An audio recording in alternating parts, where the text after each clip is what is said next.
O Senhor esteja convosco. Proclamação do Evangelho de Jesus Cristo, segundo Marcos. Naquele dia, ao cair da tarde, Jesus disse a seus discípulos: "Vamos para outra margem." Eles despediram a multidão e levaram Jesus consigo, assim como estava na barca. Havia ainda outras barcas com ele. Começou a soprar uma ventania muito forte, e as ondas se lançavam dentro da barca, de modo que a barca já começava a se encher. Jesus estava na parte de trás, dormindo sobre um travesseiro. Os discípulos o acordaram e disseram: "Mestre, estamos perecendo e tu não te importas?" Ele se levantou e ordenou ao vento e ao mar: "Silêncio, cala-te." O vento cessou e houve uma grande calmaria. Então Jesus perguntou aos discípulos: "Por que sois tão medrosos? Ainda não tendes fé?" Eles sentiram um grande medo e diziam uns aos outros: "Quem é este a quem até o vento e o mar obedecem?" Palavra da salvação. Glória a vós, Senhor.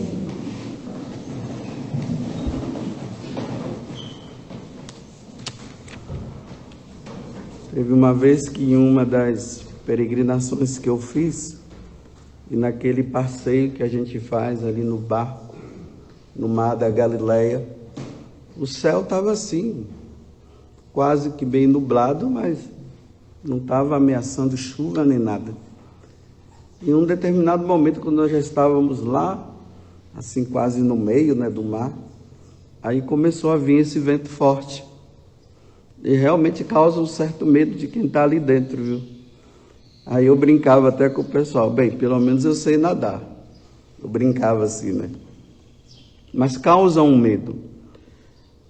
Imagine Jesus com alguns ali que eram pescadores e eles estavam com esse medo todo. Então realmente o vento não era um ventinho muito fraco, não, era um vento muito forte para eles entrarem nesse estado de desespero que eles acabaram se encontrando. Mas Jesus estava ali. Parece até uma piada, Aqueles homens gritando e Jesus dormindo, na maior tranquilidade. Claro que Jesus estava vendo os balanços ali do barco, mas ele estava tranquilo. Ele é Deus.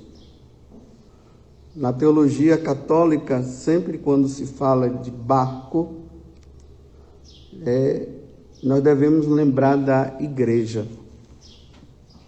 A igreja ela é conduzida por nosso Senhor, através dos seus apóstolos. Só que, se nós formos olhar na história da igreja, nós vamos perceber que esses ventos, esses vendavais, essa água, essas coisas que vêm, eu digo até que é do inferno, para tentar destruir a igreja, isso é algo normal. Sempre foi assim e sempre será e não vai mudar. É assim. Teve ali nos Atos dos Apóstolos, fala, que teve um tempo de calmaria ali no início da igreja, mas de repente a tormenta veio e foram tudo dispersos. Cada um foi para um lado. Porque a igreja ela é feita dessa perseguição. Não tem jeito. A perseguição ela pode ser interna, como ela pode ser externa. O ruim é quando é externa. Balança mesmo. Mas externa, já é isso mesmo, Os perseguidores estão aí, não querem saber de Deus, estamos aí para dar o sangue mesmo a Nosso Senhor e tudo mais. Mas quando a coisa é interna, aí não dá para conceber, e isso gera o quê? Uma inconstância, um medo. Vale a pena? Vou em frente ou não? Como nós costumamos até dizer assim, largamos tudo, né? Quantas pessoas que largaram o mundo para entrar nessa tal dessa igreja que oferece uma salvação. E quando entra nessa igreja, não é assim como imaginava. Então lembremos, a igreja geral é assim. Nas arquidioceses, são assim. Nas dioceses, a mesma coisa. E nas paróquias, também. Nas comunidades, a mesma coisa, não muda, é tudo igual. Esse sofrimento, né? Que vai acontecendo. Às vezes nós olhamos assim e dizemos, mas por que aquela pessoa é assim? Por que aquela outra é desse jeito? Não poderia ser dessa forma. E isso vai causando uma turbulência que dá vontade de largar tudo e ir embora. Esses dias eu estava ouvindo uma homilia do Dom Adair, né? Que é aquele bispo que ia pregar no nosso retiro do ano passado, mas quebrou o braço, acabou não vindo. E ele estava dizendo assim, olha, os bispos passam, os padres passam, os fiéis passam, os perseguidores passam, os ruins passarão. Agora eu dou um acréscimo, os bons também. Todo mundo vai passar, os bons e tudo. Você vê na primeira leitura da carta aos Hebreus, quando fala dessa questão da fé, aqui eles vêm dizer, tem um momento que ele vai dizer assim, que o que impulsionava eles para caminharem sempre para frente era a pátria celeste. Era isso. Aí diz assim, se não existisse a pátria celeste, eles iriam voltar. Mas o que impulsionava era a pátria celeste. Existe uma pátria melhor. Então, diante desses tormentos que nós vamos vivendo, o que deve mover a cada um de nós é a virtude da esperança. Aqui, olha, entre aspas, não tem jeito não, é assim, viu? Nós não podemos ficar usando aquela esperança, vai tudo melhorar. Pode ser que um pouquinho, depois volta de novo. É assim, uns passam, outros não. Os bons vão, os maus vão. E aí, o que é que alimenta essa esperança de uma pátria melhor? Mas o que é que nos leva a entrar em crise? Muitas vezes nessa situação de tormento que nós vamos vivendo ali na paróquia, né? Aquela perseguição que vem. Às vezes é o sacerdote que é o perseguidor. É o pároco, mas às vezes são os fiéis que são os perseguidores. E assim por diante. Mas, olhando tudo isso, e existe essa esperança de que o que vai mudar não é aqui, é lá, e era isso que motivava os santos a perseverarem. A pergunta que vem é, mas por que Jesus fica quietinho? O barco está lá e ele está ali dormindo na maior. Aí depois levanta, cala-te, tal. Mas quem é esse daí que até... Essa é a pergunta que fica sempre no coração daqueles que estão levando nas costas. Até quando? Lá no livro do Apocalipse, né? A perseguição da igreja, a perseguição à igreja, os cristãos olhavam para João, o último dos apóstolos, e diziam assim, até quando? Você está dizendo que Jesus está vindo, que Jesus é o nosso protetor, Ele é o nosso Senhor. Ele diz, até quando? Até quando nós vamos viver nessa perseguição? Até quando nós vamos viver vendo os nossos filhos sendo levados para os leões comerem, devorarem? Até quando, João? Olha o consolo de João. Eu vi uma multidão diante de Deus, com vestes brancas, e eles diziam diante do Senhor, santo, santo, santo, santo. Aí, mas João, isso é lá, eu quero ver aqui. Aqui, João, até quando nós vamos viver essa situação? Eu vi uma multidão lá, que eram aqueles que foram lavados na veste do Cordeiro, aqueles que foram fiéis. Eu os vi diante de Deus. Olha o que é o consolo para o cristão. Olha o consolo para quem pertence a uma comunidade religiosa. Olha o conforto para quem pertence a uma congregação, uma ordem religiosa, quando está passando aqueles momentos de que a pessoa não encontra esperança nenhuma. É isso, olha, até quando? A pessoa vai assim para o outro, até quando eu vou viver isso? Bem, Acabe e Jezabel destruíram o povo de Israel durante 21 anos. O povo lá e aqueles dois atrapalhando a vida do povo de Israel.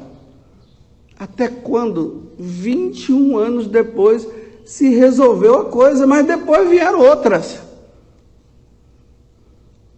Vieram outros. 400 anos no Egito. Aquela perseguição lá do faraó. Senhor, nos ajuda, Senhor, nos ajuda, Senhor, nos ajuda 1 ano. Senhor, nos ajuda, Senhor, nos ajuda 2 anos. Senhor, nos ajuda, Senhor, nos ajuda, Senhor, nos ajuda 3 anos. Senhor, nos ajuda, nos ajuda, nos ajuda, nos ajuda, nos ajuda, nos ajuda 4 anos.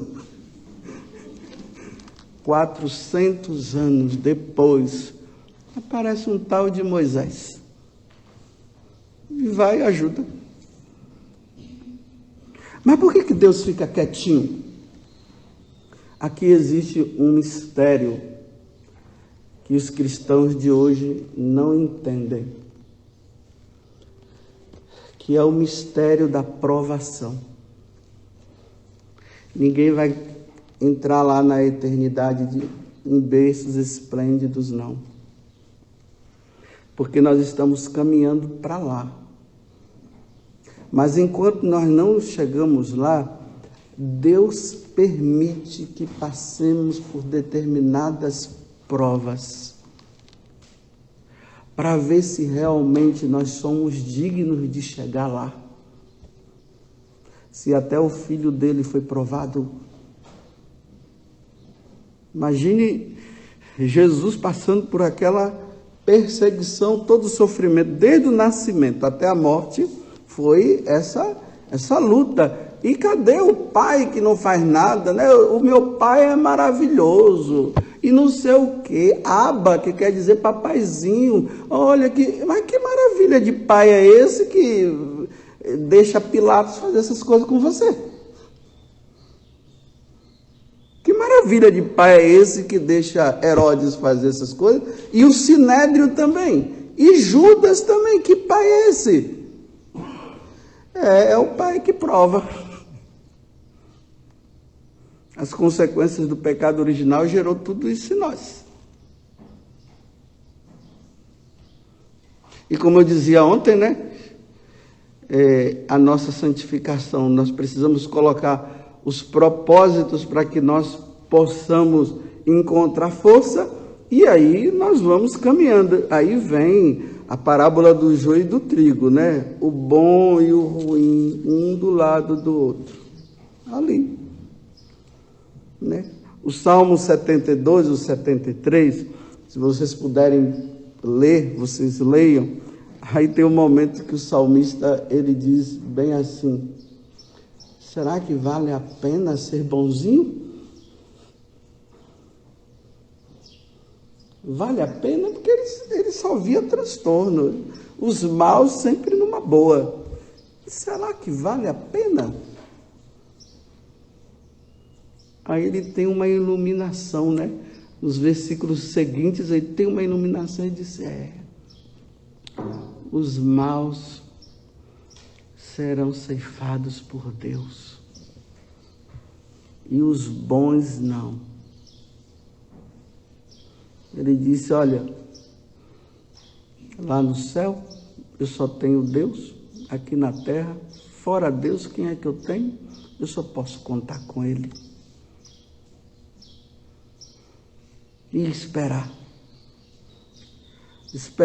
o tempo da ceifa, o tempo em que os maus terão que prestar contas a Deus, os maus que prejudicaram os outros, e os bons que foram prejudicados, a mesma coisa, só resta para eles esperarem o tempo de Deus. Repito, não é aqui.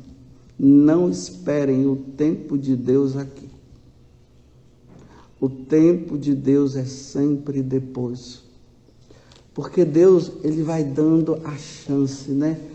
Cada dia mais Ele vai dando situações para que os bons continuem sendo bons. E os maus, para que eles se arrependam e mudem de vida. E Deus vai dando, e vai ali, olha. É por isso que, de vez em quando, a gente diz: mas por que aquela pessoa tão boa já se foi? Bem, a resposta é a seguinte: está preparada, Deus leva. E o ruim não está ainda, Deus está dando mais um tempo. Só que um dia Deus vai chamar. Às vezes eu fico pensando, quantas pessoas que eu prejudiquei na minha vida, meu Deus. Quantas pessoas que eu devo ter prejudicado. Bem, para mim só resta uma coisa: arrependimento. Senhor, me perdoa. Aí eu tenho chance. A outra é: eu permaneço no meu orgulho. Eu dizendo: me perdoa, Senhor. Eu irei ao encontro dele, da pátria celeste, como a primeira leitura está dizendo. Eu vou arrependido. Ou eu posso ir no meu orgulho, achando que eu agi corretamente. Mas como que eu agi corretamente se aquela pessoa foi prejudicada? Se aquela pessoa está doida hoje?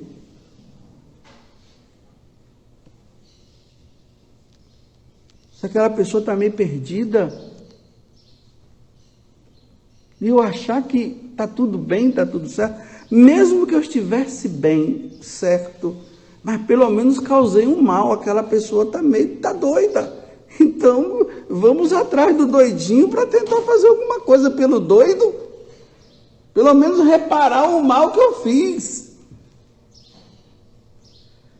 Porque tudo é depois. Então, Deus está assim, quietinho no sacrário. Como é que pode, rapaz? Chega lá diante daquele sacrário e diz: dá um jeito aí, ele quieto. Não move uma palha. Nem dá assim um sinalzinho de esperança que diz assim: olha, mas eu estou quietinho, quieto. Por que Jesus está quieto no sacrário? Porque o que ele tinha de dizer, ele já disse. É por isso que ele está quietinho, porque Deus só fala uma vez. Deus não fala várias vezes, ele fala uma vez. E nós já sabemos o que ele falou. Para que incomodar o Espírito Santo? Então ele está quieto.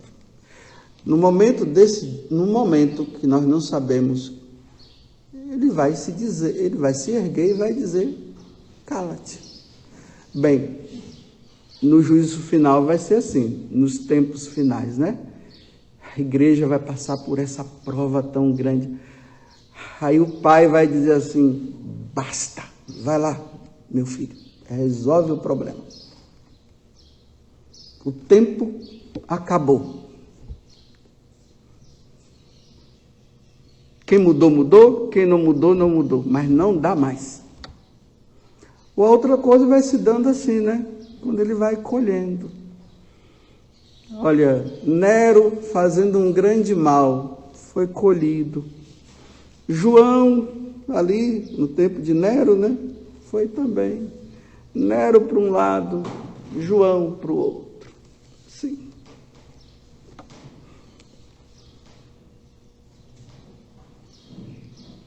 Então nós não podemos questionar Deus. Nós devemos estar com Deus. A própria vida já é o pedido. E Deus vai realizar no momento certo. Mas uma coisa eu tenho certeza, essa perseguição existente dentro da igreja não vai acabar nunca. É uma bola de neve. Sai um, entra outro. É assim. Mas eu só tenho, enquanto católico, eu só tenho que perseverar. E pedir a Deus a graça da perseverança. Jamais aderindo ao mal, sempre ao bem. Porque pode ser que, numa situação dessa, eu possa, quando eu falo eu, né? Estou falando todos nós, eu posso chegar um momento de chegar e aderir ao mal. Está tudo perdido. Sempre aderindo ao mal. Ou ao bem, desculpa. Era para ver se estavam dormindo. Sempre aderindo ao bem. Às vezes dá vontade de ser mal, mas eu não posso ser mal. Eu tenho sempre que ser bom. E ser livre também. Eu não posso permitir que me obriguem a fazer o mal. Nunca vou fazer o mal. Sempre o bem. E sempre esperando um Deus que parece que está dormindo, mas Ele não está. Mas a única coisa que Ele me oferece na prova é a pátria celeste. E como eu anseio por essa pátria celeste. Lá é o descanso. Aqui não tem e não haverá descanso. Que Nossa Senhora nos ajude, a mãe da igreja, Nossa Senhora mãe da Canção Nova, que ela nos ajude a caminharmos sempre com os olhos fixos em Jesus Cristo. Louvado seja nosso Senhor Jesus Cristo e a nossa Mãe Maria Santíssima.